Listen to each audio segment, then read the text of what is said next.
হযরত নূহ আলাইহিস সালাম যখন রাস্তা দিয়ে যাইতেছিল, একটা কুকুরকে দেখে, এত কালো একটি কুকুর, সেই কুকুরকে দেখে মুখ ফিরিয়ে নিল।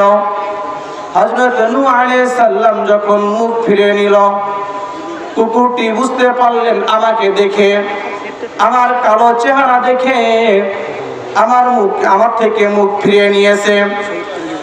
হযরত নূহ আলাইহিস সালাম যখন তার মুখকে ফিরিয়ে নিলেন, তৎক্ষণাৎ আল্লাহ রাব্বুল আলামিনের কাছে কুকুর আরজি করলেন, ইয়া রাব্বুল আলামিন, আমাকে যে কুকুর হিসেবে সৃষ্টি করেছেন, আমাকে এখনই আমার জবানকে খুলে দেন।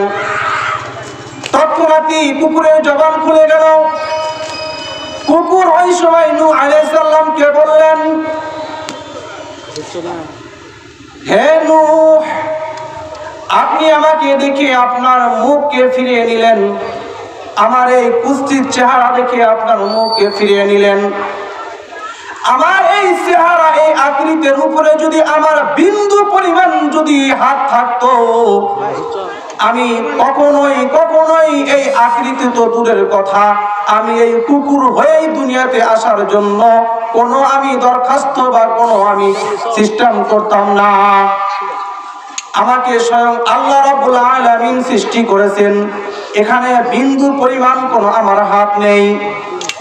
কুকুরের এরকম জবাব শুনে হযরত নূহ আলাইহিস সালাম লজ্জিত হয়ে মুখকে ফিরিয়ে নিলেন এবং হযরত নূহ আলাইহিস সালাম মুখ ফিরে নেওয়ার পরে আল্লাহ রাব্বুল আলামিনের কাছে, আল্লাহ তাআলার দিকে মুতাওয়াজ্জিহ হয়ে 10টি বছর চোখের পানি ফেলে আল্লাহ তাআলার কাছে মাফ চাইলেন।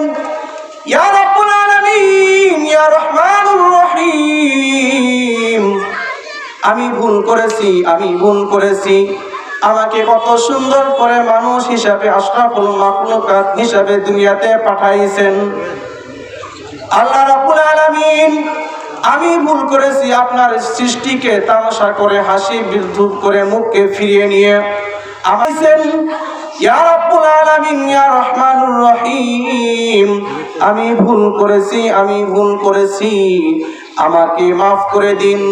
আল্লাহ তাআলার কাছে তওবা করেছেন। তওবা করতে করতে একটি নয়, দুইটি নয়, তিনটি নয়, 10টি বছর আল্লাহ তাআলার কাছে আরজি এবং মুতাওয়াজ্জিহ হয়ে তওবা করে মহান আল্লাহ তাআলাকে রাজি খুশি করার পরে আল্লাহ তাআলা তারপরে সে মাফ করে দেয়।